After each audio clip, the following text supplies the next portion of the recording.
12 საპილოტე ქალაქში პირველ კლასელთა ტერიტორიული პრინციპით რეგისტრაცია დაიწყო და 15-დან 26 მაისის ჩათვლით გაგრძელდება. 2026-27 სასწავლო წლისთვის რეგისტრაცია ონლაინ რეჟიმში განათლების მართვის საინფორმაციო სისტემის ოფიციალურ ვებგვერდზეა შესაძლებელი.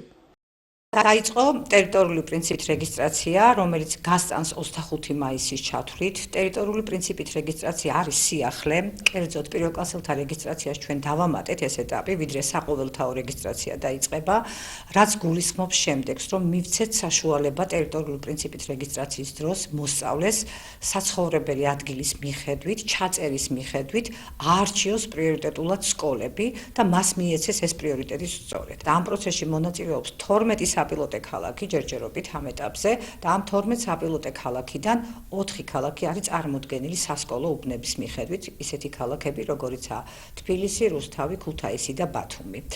ამ ეტაპზე მშობელმა ან კანონიერმა წარმომადგენელმა უნდა მოახდინოს ბავშვის დარეგისტრირება ელექტრონულად registration.msg პლატფორმაზე. მშობლებს და კანონიერ წარმომადგენლებს დახვდებათ მართვის საინფორმაციო სისტემის ვებგვერდზე და განათლების სამინისტროს ვებგვერდზე ერთგვარი ვიდეო გზამკვლევი, რომლითაც მათ გაუადვილდებათ ბავშვის დარეგისტრირება შესაბამის სასურველ სკოლაში.